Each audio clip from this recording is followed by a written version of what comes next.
சூரியகாந்த் அவர்கிட்ட நம்மளுக்கு பெரிய எதிர்பார்ப்புலாம் ஒன்றும் கிடையாது. இருக்கிற நிலைமையை கீழே கொண்டு போகாமல் அவர் வேலை பார்த்தாருன்னா போதும் சொல்லலாம்.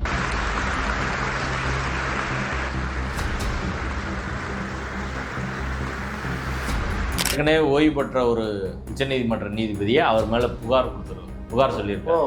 இவர் எலிவேஷனை போய் புகார் சொல்கிறார். இப்படி பல்வேறு பிரச்சனைகள் உள்ள சூழ்நிலையில் அவர் வராரு. ஹைகோர்ட் முன்னாடி போய் உட்காருங்கன்னு சொல்கிறேன் நான். அப்புறம் என்ன மூர்த்தின்னு ஒரு ஆள் இருக்காரு, பிவி கதிரவன் ஒரு ஆள் இருக்காரு, இந்த முருகன்ஜின்னு ஒரு ஆள் இருக்காரு, திருமாறன் ஒரு ஆள் இருக்காரு, நீ என்ன எஸ்ஐ ராஜான்னு ஒருத்தர் இருக்காரு. எத்தனையோ பேர் நாங்கள் தான் இந்த முக்குலத்தர் சமூகத்துக்கு தலைவர் அப்படின்னு பேசிக்கிட்டு இருக்க ஆட்களுக்கு யாருக்காவது என்ன நடக்குதான்னு தெரியுமா? நீ மாரி செல்வராஜ் படத்துக்கு சண்டைக்கு போற, எதுக்கு சண்டைக்கு போகணும்னு தெரிய வேணாமா? அதே போல பட்டியல் சமூகத்துக்கு நிறைய தலைவர்கள் இருக்கிறாங்க. கிருஷ்ணசாமி இருக்கார், திருமாவளவன் இருக்கார், ஜான் பாண்டியன் இருக்கார், பலர் இருக்காங்க. திருமாவளவனுக்கு இந்த செய்தி போச்சா இல்லையான்னு தெரியல. ஆனால் இதையெல்லாம் கூர்ந்து எல்லாரும் அவங்க கவனிக்கணும். அவங்களும் யாரும் வாயத்தரக்கூடாது. சமூக நீதி பேசக்கூடிய திமுக சமூக நீதி பேசுறீங்க, ஓபிசி எஸ்சி எஸ்டிக்கு தான் நாங்கள் ஃபைட் பண்ணுறோன்னு சொல்கிறீங்க. கொலிஜியம் சமூகம் என்னைக்காவது பேசியிருக்கீங்களா? அவங்க என்ன கேட்குறாங்கன்னா, இது நான் கேட்கல, உச்சநீதிமன்ற நீதிபதி திருமதி நாகரத்னா அவர்கள் கேட்குறாங்க, நீங்கள் அலகாபாத்துக்கு 3, குஜராத்துக்கு 3 அப்படி நம்ம தமிழ்நாட்டுக்கு எடுத்துக்கிட்டா 75க்கு 3 கிடையாது, 53க்கு 3. அடுத்து ஓபிசிக்கோ எஸ்சி எஸ்டிக்கோ ரெப்ரசன்டேஷனே கிடையாது கொலிஜியத்துக்குள்ள. அடுத்து 3 பேருமே ஓசி கேட்டகரியில் தான் வருவாங்க. ஜஸ்டிஸ் எம்எஸ் ரமேஷ் அவர்கள் பட்டியல் சமூகத்தை சேர்ந்தவர். இப்போ இருக்கக்கூடிய கொலிஜியம் என்பது தலைமை நீதிபதி அவர் பார்ப்பன சமூகத்தை சேர்ந்தவர். அடுத்து இருக்கக்கூடிய திரு சுரேஷ்குமார் அவர்கள் ஓபிசி பிரிவில் வரக்கூடிய முக்குலத்தோர் சமூகத்தை சேர்ந்தவர். எஸ்எம் சுப்பிரமணியம் அவர்களும் அனிதா சுமந்த் அவர்களும் வந்தால் அதில் 2 பேர் பிராமின் வருவாங்க, ஒரு நான் பிராமின், 2 பிராமின். இப்போ அதுக்காக வெயிட் பண்ணுறீங்களான்னு சந்தேகம் வருமா வராதான்? சுரேஷ்குமார் அவர்கள் ஓபிசி தேவர் சமூகத்தை சேர்ந்தவர். என் கேள்வி என்னென்னா, ஒரு ஷெட்யூல் காஸ்ட் ஜட்ஜு இருக்கிற போது, ஒரு ஓபிசி தேவர் சமூகத்தை சேர்ந்தவர் இருக்கிற போது ஏன் கொலிஜியம் கூடி முடிவு பண்ண மாட்டீங்க? யாருக்காக வெயிட் பண்ணுறீங்கன்னு ஏன் நிசாபானவர்களை மாற்றினீங்க? ஈவன் சுப்ரீம் கோர்ட் கொலிஜியனால் இப்போ சில விஷயங்களை அப்லோட் பண்ணுறாங்க, நெட்டில் போடுறாங்க, வெப்சைட்டில் போடுறாங்க. ஆனால் ஹைகோர்ட்டு எதையும் போடுறது. இப்போ இங்கே நீதிபதியில் நியமனம் என்பது ஒரு மர்ம குகை.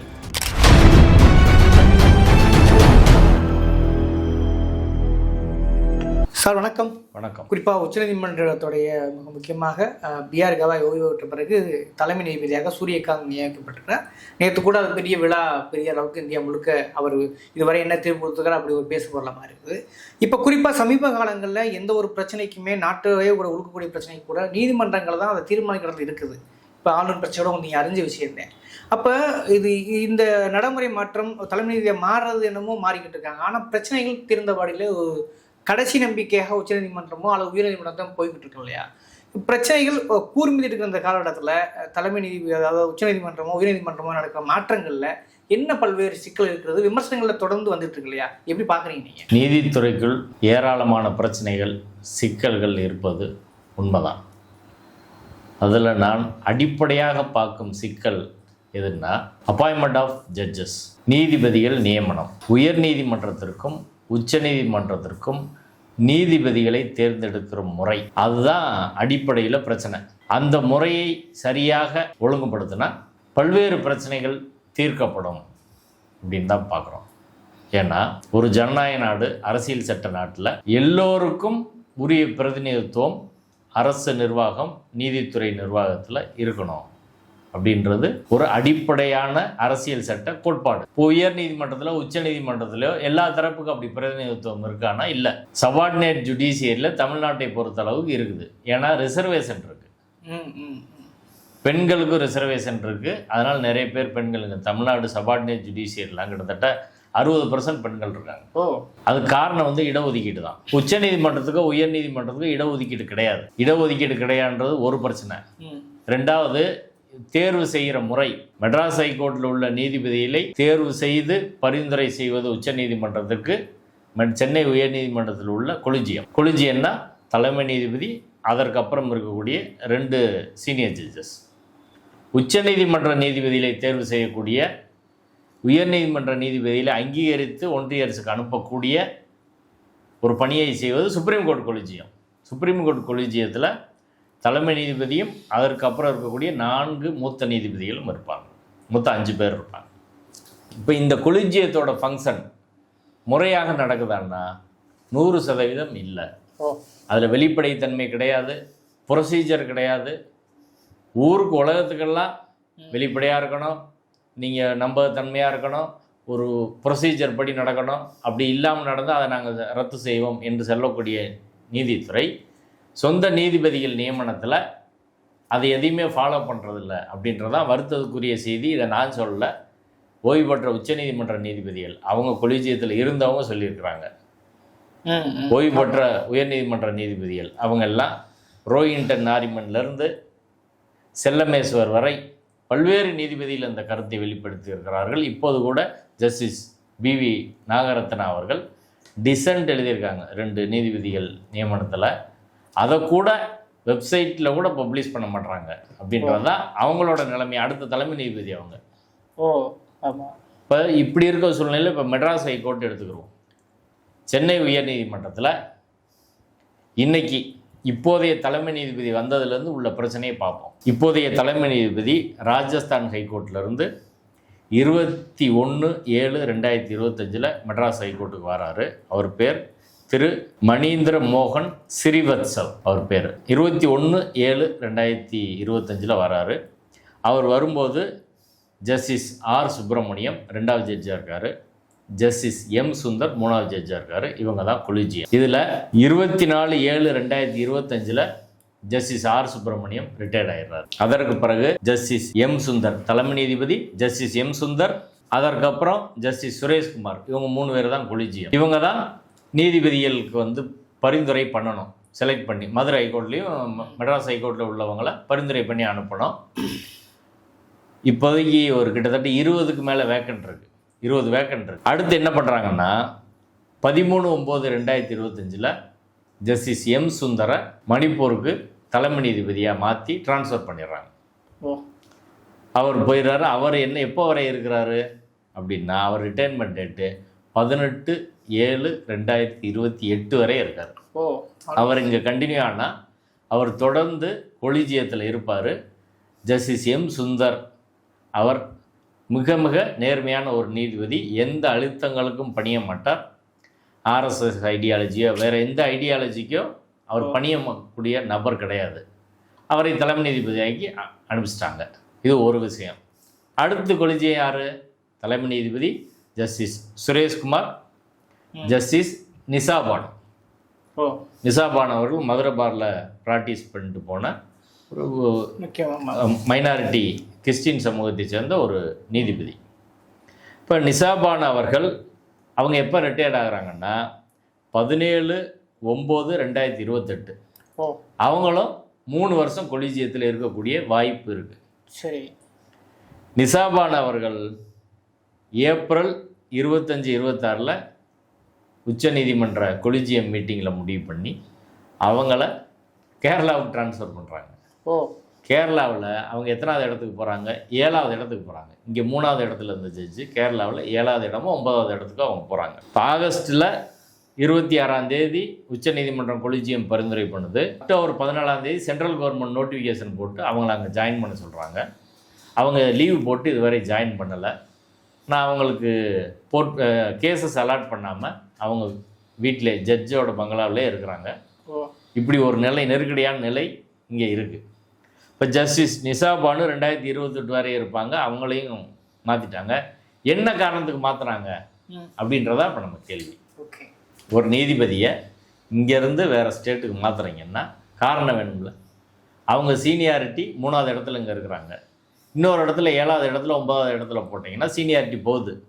நாளைக்கு அவங்க உச்சநீதிமன்றம் போகிறதுக்கோ பல்வேறு எதிர்காலத்தில் அவங்க அதாவது எலிவேஷனுக்கு பிரச்சனையாக இருக்கும். இப்போ நீதிபதி நிசாபானு அவர்களை ஏன் ட்ரான்ஸ்ஃபர் பண்ணீங்க உச்சநீதிமன்ற கொலிஜியம்? அதுக்கான காரணம் என்ன? ஒன்றிய அரசு உடனே நோட்டிஃபை பண்ணீங்களே, அதுக்கான காரணம் என்ன? காரணம் சொல்லித்தே மாத்திரம் ஏதாவது ரூல் இருக்கா? இல்லை, காரணன்றது வெளிப்படைத்தன்மை வேணும்னு ஜுடிஷியரி சொல்லுதில்ல. வெளிப்படைத்தன்மை வேணும்னா காரணம் சொல்லணும்ல. இப்போ எங்களுக்கு என்ன சந்தேகமாக இருக்குன்னா, ஒரு மைனாரிட்டி சமூகத்தை சேர்ந்த மைனாரிட்டியின் பிரதிநிதியாக இருக்கக்கூடிய ஒரு நீதிபதி நாளைக்கு இவங்க சொல்கிற ரெக்கமெண்டேஷனுக்கு இடைஞ்சலாக இருப்பாங்களோ அப்படின்றதுனால மாற்றிட்டாங்களான்னு சந்தேகம் வருமா வராதா? மக்களுக்கும் அட்வொகேட்ஸுக்கும் அவங்களே லீவ் போட்டு தானே போகாமல் இருக்காங்க. இப்போ அவங்க இதை ரீகன்சிடர் பண்ணுங்கன்னு கேட்டுக்கிட்டு இருக்காங்க. அப்படிதான் அவங்க இதுவரை போகவே இல்லை, ஜாயின் பண்ணல. சரி சரி. இது சொந்த பத்திரிகைலாம் ஆர்டிக்கல்லாம் வந்திருக்கு, ஆனால் எந்த முடிவும் இதுவரை எடுக்கப்படாமல் அப்படியே இருக்கு. இது முடிஞ்சிருச்சா? அடுத்த விஷயம், அடுத்த கொலிஜியத்தில் வர்றவர் ஜஸ்டிஸ் எம்எஸ் ரமேஷ். அவர் 27/12/2025 வரை அவர் இருப்பார். 27/12 என்ன? அடுத்த மாதம் கோர்ட் வந்து அடுத்த மாதம் 20ஆம் தேதி கோர்ட் முடியுது, 19ஆம் தேதி கோர்ட் முடிஞ்சிடும். அப்போ இன்னும் ஒரு 15 நாளில் அவர் ரிட்டையர்ட் ஆயிடுவார். ஜஸ்டிஸ் எம்எஸ் ரமேஷ் இன்னும் 15 நாளில் ரிட்டையர்ட் ஆக போகிறார். அதுக்கப்புறம் அவரும் கொலிஜியத்தில் இருக்க மாட்டார். எஸ்எம் சுப்பிரமணியன் என்ற ஒரு நீதிபதி, அவர் அடுத்து கொலிஜியத்துக்கு வராரு. அவர் 30/5/2027 வரை இருப்பார். சரி. அதற்கப்புறம் எம்எஸ் ரமேஷ் அவர்கள் போன பிறகு கொலிஜியன்றது யார் 3 பேர் இருப்பாங்கன்னா, தலைமை நீதிபதி திரு எஸ்எம் சுப்பிரமணியம், அதற்கப்புறம் நீதிபதி திருமதி அனிதா சுமந்த். அவங்க கொலிஜியத்துக்குள்ளே வந்துடுறாங்க. அவங்க எப்போ வரை இருக்கிறாங்கன்னா 14/4/2032 வரை இருப்பாங்க. 2032 வரை இருப்பாங்க. இப்போ நம்மளோட கேள்வி என்ன அப்படின்னா, நீங்கள் ஜஸ்டிஸ் எம் சுந்தரை ட்ரான்ஸ்ஃபர் பண்ணீங்க, அது கூட அவரை தலைமை நீதிபதியாக மாற்றிருக்கோம் அப்படின்னு சொல்லலாம், அதை விட்டுருங்க. அடுத்து இப்போ இருக்க தலைமை நீதிபதி திரு சுரேஷ்குமார் அவர்கள், அடுத்து நிசா பானு, இவங்க 3 பேரை வச்சு கொலிஜியம் முடிவு பண்ணுறதுல என்ன தடை இருக்குது? நிசா பானு அவர்கள் மைனாரிட்டி சமூகத்தை சேர்ந்தவர், சுரேஷ்குமார் அவர்கள் வந்து ஓபிசி தேவர் சமூகத்தை சேர்ந்தவர். இப்போ ஒரு ஓபிசி இருக்கிறவங்க ஒரு மைனாரிட்டி இருக்கிறாங்க, அவங்கள வச்சு முடிவு பண்ணுறதுல என்ன பிரச்சனை? ஏன் நிசா பானு அவர்களை மாற்றினீங்க? இதுக்கு பதில் சொல்லணும். ஒன்று. ரெண்டாவது, நிசா பானு அவர்களை மாற்றிய பிறகு கூட ஜஸ்டிஸ் எம்எஸ் ரமேஷ் வந்துடுறார். இப்போ இன்னைக்கு தேதி கொலிஜியம் யாருன்னா, தலைமை நீதிபதி justice Sureshkumar, justice MS Ramesh, 3 பேரும் இன்னைக்கு தேதியில் கொலிஜியத்தில் இருக்கிறாங்க. இவர்களை வைத்து ஏன் முடிவு பண்ணல? இப்போ கொலிஜியத்தில் முடிவு பண்ணி அனுப்ப வேண்டியதானே, ஏன் பண்ண மாட்டேறீங்க? ஜஸ்டிஸ் எம்எஸ் ரமேஷ் அவர்கள் பட்டியல் சமூகத்தை சேர்ந்தவர். இப்போ இருக்கக்கூடிய கொலிஜியம் என்பது தலைமை நீதிபதி அவர் பார்ப்பன சமூகத்தை சேர்ந்தவர். அடுத்து இருக்கக்கூடிய திரு சுரேஷ்குமார் அவர்கள் ஓபிசி பிரிவில் வரக்கூடிய முக்குலத்தோர் சமூகத்தை சேர்ந்தவர். அடுத்து இருக்கக்கூடிய ஜஸ்டிஸ் எம்எஸ் ரமேஷ் அவர்கள் ஷெட்யூல் காஸ்ட் பிரிவில் வரக்கூடியவர். என் கேள்வி என்னென்னா, ஒரு ஷெட்யூல் காஸ்ட் ஜட்ஜு இருக்கிற போது, ஒரு ஓபிசி தேவர் சமூகத்தை சேர்ந்தவர் இருக்கிற போது ஏன் கொலிஜியம் கூடி முடிவு பண்ண மாட்டீங்க? யாருக்காக வெயிட் பண்ணுறீங்கன்னு என் கேள்வி வருமா வராதா? அப்போ இன்னும் ஒரு 15 நாளில் எம்எஸ் ரமேஷ் அவர்கள் ரிட்டையர்ட் ஆயிடுவார் அப்படின்றக்காக வெயிட் பண்ணுறீங்களா? இல்லை சுரேஷ்குமார் அவர்களை வேறு நீதிமன்றத்துக்கு மாற்றிட்டு அடுத்து கொலிஜியத்தில் எஸ்எம் சுப்பிரமணியம் அவர்களும் அனிதா சுமந்த் அவர்களும் வந்தால் அதில் 2 பேர் பிராமின் வருவாங்க, ஒரு நான் பிராமின், 2 பிராமின். இப்போ அதுக்காக வெயிட் பண்ணுறீங்களான்னு சந்தேகம் வருமா வராதா? பெரிய குற்றச்சாட்டாச்சே, அப்படி ஒரு சிக்கல் வருமா? ஆமாம். என்ன இப்போ உச்சநீதிமன்றம் என்ன சொல்லியிருக்குன்னா, இப்போ ஏற்கனவே சென்ற ஆண்டு, இந்த ஆண்டு தொடக்கத்திலே சென்ற ஆண்டுலேயே ஒரு லிஸ்ட் அனுப்புனாங்க ஏற்கனவே உள்ள கொலிஜியம். அதை உச்சநீதிமன்றம் ஒன்றிய அரசின் லெட்டரோடு திருப்பி அனுப்பிட்டாங்க. என்ன சொல்லியிருக்காங்கன்னா, அதில் அன்ரெப்ரசன்டட் கம்யூனிட்டிக்கு, அதாவது இதுவரை பிரதிநிதித்துவம் இல்லாத சமூகங்களுக்கு, குறிப்பாக எஸ்சி எஸ்டி ஓபிசி மைனாரிட்டிக்கு பிரதிநிதித்துவம் கொடுத்து நீங்கள் லிஸ்ட் அனுப்புங்கன்னு சொல்லி ஒன்றிய அரசு தான் சொல்லியிருக்காங்க. ஒன்றிய அரசு எப்போயாவது தான் அப்படி சொல்லுவான். ஒன்றிய அரசோட லா மினிஸ்டர் கொஞ்சம் பரவாயில்லை போல், அவர் இப்படி அனுப்பியிருக்கிறாங்க. இப்போ நீங்கள் அப்படிப்பட்ட நபர்களை தேர்வு செய்கிற போது இப்போ இருக்க காம்பினேஷன்றது எல்லா சமூகத்தை சேர்ந்தவங்களும் பிரதிநிதித்துவப்படுத்தக்கூடிய ஒரு காம்பினேஷன். அதாவது ஓபிசி சமூகத்தில் ஒருத்தர் இருக்கிறார், எஸ்சி எஸ்டிக்கான பிரதிநிதித்துவம் ஒன்று இருக்குது, ஓசி கேட்டகரிக்கு ஒரு பிரதிநிதித்துவம் இருக்குது. இதை விட கரெக்டான ப்ரொப்போசிஷன் கொலிஜியத்துக்கு எப்போ வரும்? அடுத்து ஓபிசிக்கோ எஸ்சி எஸ்டிக்கோ ரெப்ரசன்டேஷனே கிடையாது கொலிஜியத்துக்குள்ள. அடுத்து 3 பேருமே ஓசி கேட்டகரியில் தான் வருவாங்க. அனில் சுமந்துக்கு அடுத்து யார் வர்றா? அதாவது அதுக்கு முன்னாடியே எஸ்எம் சுப்பிரமணியம் அவர்கள் வருவார். ஓகே. அவர் எனக்கு பிசியா ஓசியான்றது கரெக்டாக தெரியல. ஆனால் 2 பேர் ஓசி மெஜாரிட்டி வருவாங்க கண்டிப்பாக. அவரும் ஓசியாக இருந்தால் 3 பேரும் ஓசியாக இருக்கிறதுக்கான வாய்ப்பு இருக்குது. அதனால் இன்னைக்கு உள்ள காம்போசிஷனில் ஒரு பட்டியல் சமூகமும் ஒரு ஓபிசி சமூகமும் ஏன் நீதிபதிகள் நியமனத்தில் அவர்களுடைய அவர்களுடைய கருத்து இருக்கக்கூடாது என்று நீதித்துறை நினைக்கிறதா என்ற கேள்விக்கு பதில் சொல்லணும். 2வது விஷயம், ஒரு வேக்கன்சி வருது, ஒரு 5 வேக்கன்சி அல்லது ஒரு 10 வேக்கன்சி வருதுன்னா வந்த உடனே இவ்வளவு நாளில் கொலிஜியம் கூடணும் அப்படின்னு ஒரு முடிவு இருக்கணும்ல. இப்போ என்ன ப்ரொசீஜர் இருக்குன்னு கேட்குறாங்க. நீங்கள் கொலிஜியம் இன்னும் 1 வருஷம் கூட்டலைனாலும் சட்டப்படி ஒன்றும் செய்ய முடியாது. எந்த வரையறையும் கிடையாது. ஆளுநர் மாதிரி தானே அதுவும். ஆமாம், ஆளுநர் கதை தான். பெரிய பவர் சென்டர் பூரா அவங்களுக்கு எந்த கட்டுப்பாடும் வைக்கக்கூடாது, அவங்க விரும்பின வரை பண்ணிக்கிடுவாங்க. இப்போ என் கேள்வி என்னென்னா, உலகத்துக்கே சொல்கிறீங்க ஜுடிஷியரி, நீங்கள் ஏன் உங்கள் டைம் லிமிட் வைக்க மாட்டீங்க? அப்போ சில நீதிபதிகள் நீங்கள் சொல்கிறத செய்யலை அப்படின்னா ஒன்றிய அரசு சொல்லுவாங்க, இன்னும் நீதிபதி எல்லாம் இவங்க அவருன்னு சொல்லி ரெக்கமெண்ட் பண்ணுவாங்க. ஏன்னா எந்த ப்ரொசீஜரும் கிடையாது. நீ ஒரு நீதிபதி ஆகிறதுக்கு என்ன தகுதி, எப்படி என்ன இன்டர்வியூ இருக்கா, செலெக்ஷன் இருக்கா, எக்ஸாம் இருக்கா, ஒன்றும் கிடையாது. இப்போ இந்த நீதிபதிகள் பார்த்து இவங்க ரெக்கமெண்டேஷனுக்கு சொல்கிறவங்கள வச்சு அதை எடுப்பாங்க. எப்படி எடுக்கிறாங்கன்னு நம்மளுக்கு தெரியாது. அந்த மோட் ஆஃப் செலெக்ஷனும் லிஸ்ட் எப்படி வாங்குறாங்கன்னு தெரியாது. அந்த கேண்டிடேட்டோட டீட்டெயில் நம்மளுக்கு தெரியாது. எந்த வெப்சைட்லேயும் அது போட மாட்டாங்க. கொலிஜியத்தில் என்ன பேசுகிறாங்கன்றது எந்த வெப்சைட்லேயும் வராது. ஈவன் சுப்ரீம் கோர்ட் கொலிஜியனால் இப்போ சில விஷயங்களை அப்லோட் பண்ணுறாங்க, நெட்டில் போடுறாங்க, வெப்சைட்டில் போடுறாங்க. ஆனால் ஹைகோர்ட் எதையும் போடுறதில்ல. இப்போ இங்கே நீதிபதிகள் நியமனம் என்பது ஒரு மர்ம குகை. அதுக்குள்ளே என்ன நடக்குதுன்னு யாருக்குமே தெரியாது.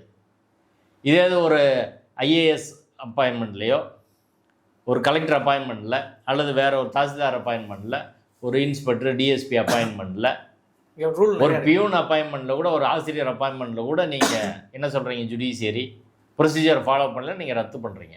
இப்போ நீதிபதிகள் நியமனத்தில் நாங்கள் என்ன கேட்குறோம், வெளிப்படைத்தன்மை இருக்கணும். எப்படி இந்த ப்ராசஸ் நடக்குது. 2வது, டைம் பவுண்ட் மேனராக அனுப்பணும். 3வது, கொலிஜியத்தில் இவங்க இருப்பாங்கன்றதுக்காக நீங்கள் மாற்றினீங்கன்னு உச்சநீதிமன்றம் செய்தால், இந்த உச்சநீதிமன்றம் என்னவை இந்த நாட்டுக்கே எல்லா பிரச்சனையும் தீர்க்கக்கூடிய உச்சநீதிமன்றம் தான் வெளிப்படைத்தன்மை இல்லாமல் செய்கிறாங்க. இதுக்கு பல்வேறு உதாரணங்களை சொல்ல முடியும். ஜஸ்டிஸ் அதுல் சிறிதரன் ஒருத்தர் மத்திய பிரதேச ஹைகோர்ட்டில் இருந்தார். அங்கே உள்ள சாதி கொடுமைகளுக்கு எதிராக தீவிரமாக அவர் பேசினார். இது ஒரு தேசிய அவமானம், கான்ஸ்டியூஷன் நாட்டில் இப்படி செய்ய முடியுமா, இதுக்கு எதிராக எல்லாரும் கடுமையாக எதிர்வினை ஆற்றணும் அப்படின்லாம் ஜட்ஜ்மெண்ட் கொடுத்தாரு.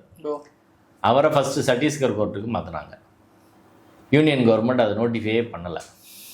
அடுத்து குஜராத் ஹைகோர்ட்டில் ஜூனியர் ஜட்ஜாக போட்டு விட்டாங்க. அதுக்கு லிஸ்ட்டை மறுபடியும் திருப்பி அனுப்பி ஒன்றிய அரசு இவரை வேறு இடத்துக்கு மாற்றுங்கன்னு சொல்லி, அதை உச்சநீதிமன்ற கொலிஜியம் அதில் சென்ட்ரல் கவர்மெண்ட் கேட்டுக்கிட்டதுனால நாங்கள் மாற்றுறோம் அப்படின்னு ரெசல்யூஷன் வருது. அப்படி செய்ய முடியுமா? அப்பட்டமான அரசியல் சட்ட மோசடி இது. உச்சநீதிமன்றம் ஒன்றிய அரசு சொன்னதுபடி அவர் குஜராத்துக்கு மாற்றப்பட்டார். இப்படி பல நீதிபதிகள் பலிகடாக்கப்பட்டிருக்காங்க. இப்போ ரீசெண்டாக உச்சநீதிமன்றத்தில் கடந்த 25/8/2025 2 நீதிபதிகள், justice Alok ஆர்தே, justice VM Pancholi 2 பேரையும் எலிவேட் பண்ணாங்க. 25ஆம் தேதி ரெக்கமெண்ட் பண்ணுறாங்க, 29ஆம் தேதி சென்ட்ரல் கவர்மெண்ட் நோட்டிஃபிகேஷன் போட்டு அவங்க பதவி ஏற்றுட்டாங்க. இப்போ இதில் கொலிஜியத்தில் இருக்கக்கூடிய ஒரு நீதிபதியை அதை கேள்வி எழுப்பியிருக்கிறாங்க, ஜஸ்டிஸ் BV நாகரத்னா. அதில் அவங்க 5 நீதிபதிகளில் டிசன்ட் நோட்டே எழுதியிருக்கிறாங்க. இந்தந்த காரணங்களால் ஜஸ்டிஸ் ஒரு பாஞ்சோலி அப்பாயின்மெண்ட்டை எலிவேஷனை நான் எதுக்குறேன் அப்படின்னு சொல்லி அவங்க எழுதி ரிட்டனாக கொடுத்துருக்குறாங்க. அதை வெப்சைட்டில் கூட பப்ளிஷ் பண்ணல ஜுடிஷியரி, வேறு வழியில் ப்ரெஸ்ஸில் லீக் ஆகி தான் செய்தி வந்திருக்கு. அதில் அவங்க சொல்லியிருக்க விஷயம் என்னென்னா, அதாவது 5 விஷயத்தை சொல்லியிருக்கிறாங்க. ஒவ்வொரு ஹைகோர்ட்டுக்கும் உச்சநீதிமன்றத்துக்கும் உங்களுக்கு ரிசர்வேஷன் கிடையாது. அப்போ அவங்க பொதுவாக என்ன செய்வாங்கன்னா, ஏரியா வைஸில் இப்போ தமிழ்நாட்டில் ஆளே இல்லை, தமிழ்நாடு கேரளா சவுத்தில் ஆளே இல்லைன்னா இதுலேருந்து கொண்டு வருவாங்க. அப்புறம் மற்ற கம்யூனிட்டியில் ஆள் இல்லைன்னா அதுலேருந்து கொண்டு வராங்க, பெண்கள் இல்லைன்னா கொண்டு வருவாங்க. இப்படி அவங்களா பண்ணிக்கிடுவாங்க. அதுக்கு எந்த ரூலோ ரிசர்வேஷனோ கிடையாது. அப்படி எல்லா பகுதிக்கும் பிரதிநிதித்துவம் வேணும் என்ற அடிப்படையில் கொண்டு வருவாங்க. அதில் அதிக நீதிபதிகள் இருக்கிற ஹைகோர்ட் வந்து அலகாபாத் ஹைகோர்ட். 160 நீதிபதிகள் இருக்காங்க. அதுலேருந்து உச்சநீதிமன்றத்தில் இருக்கிறவர்கள் 3 ஜட்ஜு இருக்காங்க. அலகாபாத் ஹைகோர்ட்லேருந்து உச்சநீதிமன்றத்துக்கு போனவங்க 3 பேர் இன்றைக்கி இருக்காங்க. அதோட பாம்பே ஹைகோர்ட்டில் 94 ஜட்ஜஸ் சாங்ஷன் ஸ்ட்ரென்த்து, அதுலேருந்து 3 பேர். பஞ்சாப் ஹரியானா ஹைகோர்ட் 85 பேர் சாங்ஷன் ஸ்ட்ரென்த்து, அதுலேருந்து 3 பேர். அதே சமயம் மெட்ராஸ் ஹைகோர்ட்டு 75 ஜட்ஜஸ் இருக்காங்க, 2 பேர் தான் உச்சநீதிமன்றத்தில் இருக்காங்க. Calcutta high court 72 judges sanction strength, அதில் 2 பேர் இருக்காங்க. டெல்லியில் 60 ஜட்ஜஸ் இருக்கலாம், அதுலேருந்து ஒரு ஆள். கர்நாடகாவில் 62 பேருக்கு 2. அதே சமயம் ஜஸ்டிஸ் பிவி நாகரத்னா அவங்க டிசன் நோட்டில் என்ன சொல்கிறாங்கன்னா, குஜராத்லேருந்து என்ன, மத்திய பிரதேசத்துலேருந்து என்னன்னு கேட்குறாங்க. சரி, குஜராத்தில் 52 ஜட்ஜு தான் சாங்ஷன் ஸ்ட்ரென்த்து, குஜராத்லேருந்து 3 பேர். ஓ, ஸ்ட்ரென்த்துக்கு மீறி இருக்குல்ல. ஓ, மத்திய பிரதேசத்தில் 53 பேர் தான், அங்கேருந்து 3 பேர். குஜராத்தும் மத்திய பிரதேசம் தீர்மானிக்கிற இடமா வராங்க சுப்ரீம் கோர்ட்டில். ஒருத்தர் தலைமை நீதிபதியாக வருவார், அடுத்து கொலிஜியத்தில் 2 பேர் வருவாங்க, அப்போ 3 பேர் மெஜாரிட்டியாக வந்துடுவாங்க. இப்படி பல பிரச்சனைகள் அதில் வரும். இவங்க தான் நாடு முழுவதும் உள்ள ஹைகோர்ட் நீதிபதி, உச்சநீதிமன்ற நீதிபதிகளை தீர்மானிக்கக்கூடியவர்கள். இப்போ அவங்க என்ன கேட்குறாங்கன்னா, இதை நான் கேட்கல, உச்சநீதிமன்ற நீதிபதி திருமதி நாகரத்னா அவர்கள் கேட்குறாங்க, நீங்கள் அலகாபாத்துக்கு 3, குஜராத்துக்கு 3 அப்படி நம்ம தமிழ்நாட்டுக்கு எடுத்துக்கிட்டா 75க்கு 3 கிடையாது, 53க்கு 3, 52க்கு 3. இது எப்படி நியாயமாக இருக்கும்? இன்னும் பல ஹைகோர்ட்டுக்கு ரெப்ரசன்டேஷனே கிடையாது. ஜம்மு அண்ட் காஷ்மீர், ஜார்க்கண்ட், ஒரிசா, திரிபுரா, உத்தரகாண்ட், இதுக்கெல்லாம் ஜட்ஜே கிடையாது. இந்த பகுதிகள்லாம் சேர்த்துனாலும் ஒருத்தர் இருக்கணும்ல, அது கிடையாது. இப்போ அடுத்து 2வது அப்ஜெக்ஷன் என்ன சொல்கிறாங்கன்னா, அடுத்து எலிவேஷனில் சிஜேயாக அடுத்தடுத்து வரக்கூடியவங்களில் 2 வருஷத்தில் 2 குஜராத்தை சேர்ந்த தலைமை நீதிபதியில் இருப்பாங்க. பர்திவாலா அவர் வந்து 2028லேருந்து 2030 வரை, மே 3, 2028லேருந்து ஆகஸ்ட் 11, 2030 வரை, கிட்டத்தட்ட 2 ஆண்டுகள் இருக்கு. 2 ஆண்டுகள் காலம் வரை அவர் இருக்கிறாரு. அந்த பீரியடில் இவரும் இப்போ இவங்க எலிவேட் பண்ணதில் ஒரு நீதிபதி அங்கே தலைமை நீதிபதியாக வந்துடுறாரு. அப்போ 2 வருஷத்துக்குள்ள 2 பேர் உச்சநீதிமன்ற தலைமை குஜராத்லேருந்து மட்டும் எப்படி வராங்க அப்படின்றது இன்னொரு கொஸ்டினை அவங்க ரைஸ் பண்ணுறாங்க. 2வது சீனியாரிட்டி. 3 விமன் சிஜே இருக்கிறாங்க தலைமை நீதிபதி. குஜராத் ஹைகோர்ட்டில் சுனிதா அகர்வால், பாம்பே ஹைகோர்ட்டில் ரேவதி பிரசாத், பஞ்சாப் ஹரியானா ஹைகோர்ட்டில் லிசா கில். இவங்க 3 பேரும் ஜஸ்டிஸ் பாஞ்சோலியோட சீனியர்ஸு, விமனாக இருக்கிறாங்க. அவங்க 3 பேர் சீனியாரிட்டியை பைபாஸ் பண்ணிட்டு நீங்கள் எதுக்கு இவரை கொண்டு வந்தீங்கன்னு கேட்குறாங்க. நியாயமாக இல்லையா சொல்லுங்கள்? இது எதுக்குமே இது கிடையாது. அதே போல் ஏற்கனவே வர அங்கே குஜராத்லேருந்து பாட்னா ஹைகோர்ட்டுக்கு ட்ரான்ஸ்ஃபர் பண்ணிவிட்டு 9 மாதம் அந்த கவர்மெண்ட் நோட்டிஃபைவே பண்ணலை. இப்போ ஜஸ்டிஸ் நிசாபானுவை ஆகஸ்ட்டில் போட்டு அக்டோபரில் நோட்டிஃபை பண்ணுறீங்க ஜஸ்டிஸ் நிசாபானுக்கு. ஆனால் ஜஸ்டிஸ் பாஞ்சோலிக்கு 9 மாதமாக ட்ரான்ஸ்ஃபர் போட்டதை சென்ட்ரல் கவர்மெண்ட் நோட்டிஃபையே பண்ணலை. அப்படியே இருக்கார் அவர். ட்ரான்ஸ்ஃபர் சுப்ரீம் கோர்ட் கொடுத்துருச்சு, ஆனால் அவங்க ஒன்றுமே செய்யலை. இப்போ அதை வந்து சொல்கிறாங்க. ஏற்கனவே அவர் பேர் வரும்போது 2 ஜட்ஜி, ஜஸ்டிஸ் நாகரத்னாவோட விக்ரம்நாத் இன்னொரு ஜட்ஜி அவர் அப்போஸ் பண்ணுறாரு.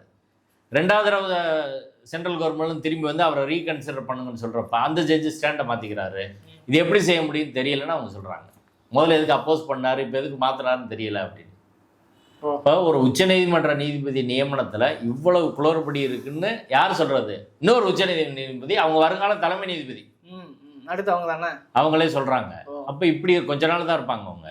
இப்போ இது இப்போ மட்டும் கிடையாது. 2014 ஜஸ்டிஸ் செல்லமேஸ்வர் பேட்டியெல்லாம் கொடுத்தாங்கல்ல, அதில் ஒரு நீதிபதி அவர், நான் கொலிஜியம் மீட்டிங்கே வரமாட்டேன், எழுத்துப்பூர்வமாக எல்லாம் வேணும் அப்படின்னு அவர் கேட்டார், பப்ளிஷ் பண்ணுங்கன்னு கேட்டார்.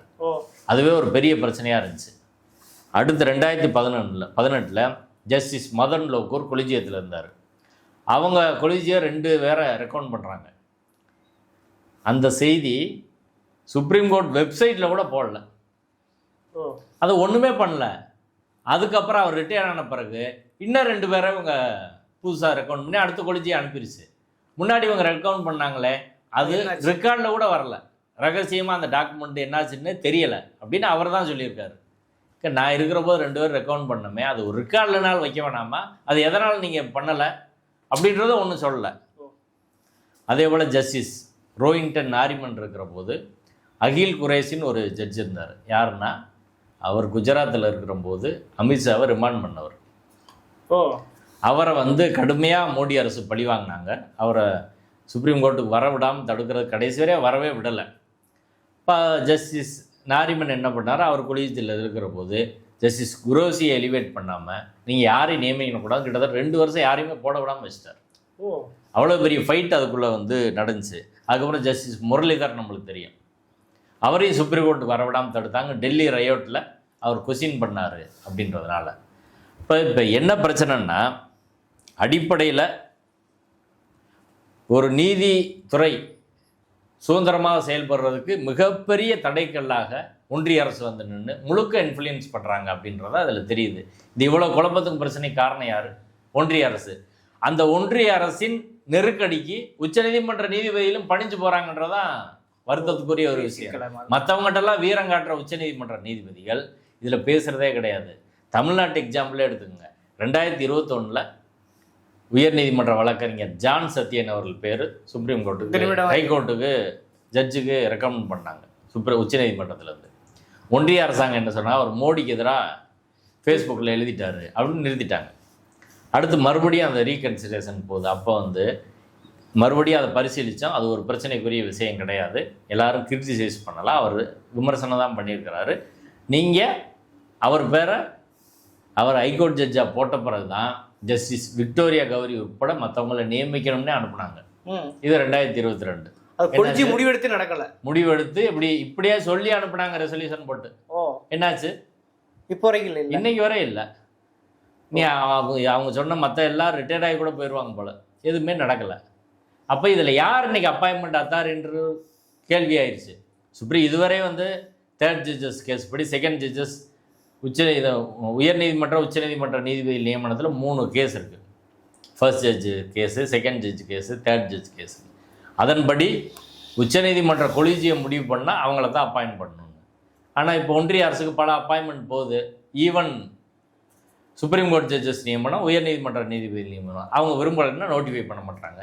இதை கேட்பதற்கான எந்த வழியும் இல்லை. இந்த பல தலைமை நீதிபதி ஓப்பன் கோர்ட்லேயே சொல்லிட்டாங்க. இப்போ ஃபைனல் அத்தாரிட்டி, அப்பாயின்மெண்ட் அத்தாரிட்டி யாருன்னா ஒன்றிய அரசாங்கமாக தான் இன்றைக்கி இருக்குது. அப்போ நீதித்துறை எப்படி இண்டிபெண்ட்டாக இருக்கும்? இப்போ ஒன்றிய அரசை எதிர்த்து ஒரு விமர்சனம் பண்ணால், இப்போ ஜான் சத்யன் அவர்கள் மோடியை ஒரு விமர்சனம் பண்ணிட்டாரு அப்படின்றதுக்காக அவரை கடைசி வரை விடமாட்டோம். அகில் குரேஷி அமித்ஷாவை ரிமாண்ட் பண்ணிட்டாரு, நீதிபதியாக அவர் கடமை செய்தார் என்பதற்காக கடைசி வரை அவரை விடமாட்டோம் அப்படின்னா என்ன செய்தியை சொல்கிறாங்க ஒன்றிய அரசும் நீதித்துறையும்? அவங்கள எதிர்த்தா ஜுடிஷியரிக்குள்ளே இருந்தாலும் நீங்கள் இருக்க முடியாது, ஜட்ஜு ஆக முடியாது. இப்போ யாராலும் வக்கீல் விமர்சனம் பண்ணுவாங்களா? ஜட்ஜு தகுதி, ஜட்ஜு கனவுல இருக்கிறவங்க யாராலும் விமர்சனம் பண்ணுவாங்களா? அப்பா வாயை திறந்தால் மாட்டிடுவோம், சோசியல் மீடியா அக்கௌண்ட்டே மூடிடுவாங்க. சரி, ஜட்ஜாக இருக்கும்போது பிஜேபிக்கு எதிராக சட்டப்படி ஏதாவது பண்ணால் இதான் நிலைமை. பண்ணவங்க எல்லாத்தையும் காலி பண்ணியிருக்கிறாங்க அவங்க. இதை மீறி சுப்ரீம் கோர்ட் ஒரு தடவை கூட தடுத்தது கிடையாது. அப்போ எப்படி இருக்கும்? இப்போ மெட்ராஸ் ஹைகோர்ட்டில் இன்றைக்கி அதான் நடக்குதா அப்படின்ற சந்தேகம் வருமா வராதா? ஒரு பட்டியல் சமூகத்தை சேர்ந்தவரும் ஒரு ஓபிசி சமூகத்தை சேர்ந்தவரும் இன்றைக்கி 2 பேரும் ஒரு ஓசி சமூகத்தை சேர்ந்தவரும் இருக்கிற சூழ்நிலையில் கொலிஜியம் மீட்டிங் கூடி நீங்கள் முடிவு பண்ணாமல், இப்போ இவரெல்லாம் போன பிறகு ஓசி சமூகத்தை சேர்ந்தவர்கள் மெஜாரிட்டியாக இருக்கும்போது கொண்டு வர நினைக்கிறீங்களா அப்படின்ற கேள்வி வரும்னா அது சமூக நீதிக்கு எதிரானது. கொலிஜியத்தில் இயல்பாக இவங்கெல்லாம் வர்றதை நீங்கள் கட்டைல் பண்ணுறீங்க, தூக்குறீங்க, ஒரு மைனாரிட்டி இருந்தவங்கள தூக்கி அடிக்கிறீங்க அப்படின்னா மொத்தத்தில் இது வெளிப்படைத்தன்மையோடு உயர்நீதிமன்ற கொலிஜியம், உச்சநீதிமன்ற கொலிஜியம், ஒன்றிய அரசு எல்லாம் மிக மோசமான முறையில் அரசியல் சட்டத்தை வீழ்த்துவதற்கு, நீதிபதிகள் நியமனத்தை, நீதித்துறையை வீழ்த்துவதற்கு இவர்கள் வேலை செய்கிறார்களோ? அப்புறம் இவர்களுக்கு என்ன யோக்கியதை இருக்குது நீங்கள் மற்றவங்க வெளிப்படையாக இருக்கணும் அப்படின்னு சொல்வதற்குன்றதான் என் கேள்வி. எனவே இது என்ன பிரச்சனைனா, இப்போ இந்த மீசையை முறுக்கி பட்டியல் சமூகத்தோட சண்டைக்கு போகிறாங்கல்ல மாரி செல்வராஜோட, இந்த தேவர் சமூகம் முக்குளத்தோர் சமூகம். ஏண்டா முக்குளத்தோர் சமூகத்தை சேர்ந்தவர் கொலிஜியத்தில் இருக்கிறாரு. அவர் இருக்க காலத்தில் கூட்டி முடிவு பண்ணுங்க, இதில் வந்து முக்குளத்தோர் சமூகத்தில் பிரதிநிதித்துவம் இல்லை, டிஎன்டிக்கு பிரமலை கலர் இது மாதிரி இவங்களுக்கெல்லாம் பிரதிநிதித்துவம் இல்லை, இப்போனாலும் கூட்டுங்க, அன்ரெப்ரசன்டேட்டிவ் கம்யூனிட்டி கொடுங்க, பேசுறதுக்கு யாருக்காலும் தகுதி இருக்கா, ஏதாவது தெரியுமா? நடக்கிறது தெரியுமா தெரியல. இந்த கருணாசன் ஒரு ஆள் இருக்காரு, வாண்டியார்னு இருக்காரு, அங்கே போய் எல்லாம் அடிக்கிறாரு. ஹைகோர்ட் முன்னாடி போய் உட்காருங்கன்னு சொல்கிறேன் நான். அப்புறம் என்ன மூர்த்தின்னு ஒரு ஆள் இருக்காரு, பிவி கதிரவன் ஒரு ஆள் இருக்காரு, இந்த முருகன்ஜின்னு ஒரு ஆள் இருக்காரு, திருமாறன் ஒரு ஆள் இருக்காரு, இனி என்ன எஸ்ஐ ராஜான்னு ஒருத்தர் இருக்காரு. எத்தனையோ பேர் நாங்கள் தான் இந்த முக்குளத்தோர் சமூகத்துக்கு தலைவர் அப்படின்னு பேசிக்கிட்டு இருக்க ஆட்களுக்கு யாருக்காவது என்ன நடக்குதான்னு தெரியுமா? நீ மாரி செல்வராஜ் படத்துக்கு சண்டைக்கு போற, எதுக்கு சண்டைக்கு போகணும்னு தெரிய வேணாமா? இந்த அறிவு இல்லாம இவங்க என்ன கம்யூனிட்டி லீடர்ஸ்ன்னு சொல்ல முடியும்? அதே போல பட்டியல் சமூகத்துக்கு நிறைய தலைவர்கள் இருக்கிறாங்க. கிருஷ்ணசாமி இருக்கார், திருமாவளவன் இருக்கார், ஜான் பாண்டியன் இருக்கார், பலர் இருக்காங்க. திருமாவளவனுக்கு இந்த செய்தி போச்சா இல்லையான்னு தெரியல. ஆனால் இதையெல்லாம் கூர்ந்து எல்லாரும் அவங்க கவனிக்கணும். அவங்களும் யாரும் வாயை திறக்கல. அடுத்து சமூக நீதி பேசக்கூடிய திமுக, சமூக நீதி பேசுகிறீங்க, ஓபிசி எஸ்சி எஸ்டிக்கு தான் நாங்கள் ஃபைட் பண்ணுறோன்னு சொல்கிறீங்க. கொலிஜியம் சமூகம் என்னைக்காவது பேசியிருக்கீங்களா? இப்போ நீதிபதிகள் நியமனத்தில் கோட்டை விட்டுறீங்க. நீங்கள் கோட்டை விட்டு இன்னைக்கு நீதிமன்றம் போனாலும் பிரயோஜனம் இல்லை. இனி எல்லா பொசிஷன்லேயும் அவங்க வந்து முழுக்க நீதித்துறை காவிமயமானால் நீங்கள் கவர்மெண்ட்டே ரன் பண்ண முடியாது. அவங்களுக்கு உட்பட்டு தான் ரன் பண்ண முடியும். ஆனால் திமுகவில் சட்டத்துறைன்னு ஒன்று இருக்குல்ல, அது என்ன செய்யுது? இதை ஏதாவது பார்க்குமா? இல்லை திமுக மினிஸ்டர் இத்தனை பேர் இருக்கிறாங்கல்ல, வெறும் வியாபாரம் பார்க்குறது, கலெக்ஷன் பார்க்குறது, பதவிக்கு அடிச்சுக்கிறது, நாங்கள் வந்து ஜிபியாக இருப்போம், பிபியாக இருப்போம், ஏஏஜி இந்த சண்டைக்கு அடிச்சுக்கிறது தவிர வேறு உருப்படியான வேலை எதையுமே சட்டத்துறையும் செய்கிறதில்ல, அமைச்சர்களும் செய்கிறதில்ல. எல்லாரும் துட்டுன்றதெல்லாம் பிஸியாக இருக்குது, பதவியை பிடிக்கிறது தான் பிஸியாக இருக்குது. இதான் நிலைமையாக இருக்குது. இப்போ யாருமே இதை வந்து பேசலை அப்படின்னா யார் தான் பூனைக்கு மணி கட்டுறது? முக்கியமான ஒரு பிரச்சனை, எல்லா கட்சிகளும் பேச வேண்டிய ஒரு பிரச்சனை. இப்போதாவது வாயை திறந்து பேசுங்கன்றதான் என் கோரிக்கை. இந்த சூழலில் தலைமை நீதிபதியாக சூரியகாந்தா இருக்கார் இல்லையா, அது பற்றி கொஞ்சம் உங்களோட பார்வை என்ன? தலைமை நீதிபதி அவர்கள் காஷ்மீர் பிரச்சனையில் அவர் தீர்ப்பு கொடுத்தவர். டிரான்ஸ்பரன்சி தொடர்பாக அவர்கிட்ட கேட்குறப்ப எல்லாத்தையும் அப்படி வந்து வெளிப்படையாக அப்படி சொல்ல முடியும் அப்படின்னு கருத்து சொல்கிற ஒரு நீதிபதி. இப்போ இவிஎம் வழக்கு, இப்படி பல்வேறு வழக்கில், எஸ்ஐஆர் வழக்கு, எல்லாத்துலேயும் அவர் ஒரு ஸ்ட்ராங்கான ஒரு ஜட்ஜ்மெண்ட்டே கொடுக்கலை அப்படின்றது தான். ஏற்கனவே ஓய்வு பெற்ற ஒரு உச்சநீதிமன்ற நீதிபதியை அவர் மேலே புகார் சொல்லியிருக்காரு. இவர் எலிவேஷனை போய் புகார் சொல்கிறார். இப்படி பல்வேறு பிரச்சனைகள் உள்ள சூழ்நிலையில் அவர் வராரு. என்னை பொறுத்தவரை சந்தோஷ் மேலெல்லாம் ஒரு பெரிய எதிர்பார்ப்பு இருந்துச்சு.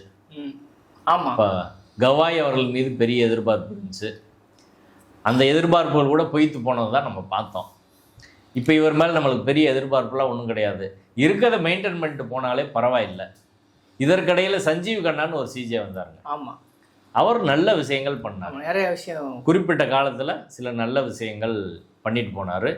குறிப்பாக இந்த கொலிஜியத்தோட ரெக்கமெண்டேஷன் அதெல்லாம் வெப்சைட்டில் ஏற்றி வெளிப்படைத்தன்மையை உருவாக்குனவர் அவர் தான். கவாய் அவர்கள் சில வேலை பண்ணார். உச்சநீதிமன்றத்தில் அங்கே உள்ள ஸ்டாஃப்ஸுக்கு ரிசர்வேஷன் கொண்டு வந்தார். அது மாதிரி சில விஷயம் பண்ணார். சில விஷயங்கள் நெகட்டிவாகவும் பண்ணார். இதான் அப்படி இருந்தவர் மேலே செருப்பு வீசப்பட்டு ஒரு நெருக்கடி அவருக்கு உருவாக்கப்பட்டதுன்றதான் யதார்த்தமான சூழல். இப்போ சூரியகாந்த் அவர்கிட்ட நம்மளுக்கு பெரிய எதிர்பார்ப்புலாம் ஒன்றும் கிடையாது. இருக்கிற நிலைமையை கீழே கொண்டு போகாமல் அவர் வேலை பார்த்தாருன்னா போதுன்றதான். ஏன்னா காஷ்மீர் பிரச்சனையெல்லாம் டைம் லிமிட் கூட ஃபிக்ஸ் பண்ணல, ஸ்டேட்டாக கொண்டு வர்றதுக்கு அப்படின்றது ஒரு வருத்தத்துக்குரிய ஒரு விஷயமாக தான் இருக்குது. இப்போ நீதித்துறை என்பது இதுவரை அவர் எப்படி வேணாலும் இருக்கலாம். ஆனால் ஒரு தலைமை நீதிபதியாக வந்த பிறகு இந்தியாவை வழி நடத்துகிற பொறுப்புள்ள அவர் ஒரு முக்கியமான பொறுப்பு இருக்குது. அந்த பொறுப்பை உணர்ந்து அவர் செயல்பட வேண்டும். இப்போ சொல்கிற நான் கோரிக்கை வைக்கிறேன், வெளிப்படைத்தன்மை வேணும் நீதிபதிகள் நியமனத்தில். அதை அவர் என்ஷூர் செய்வாரான்னு பார்க்கணும். நன்றி சார். நன்றி.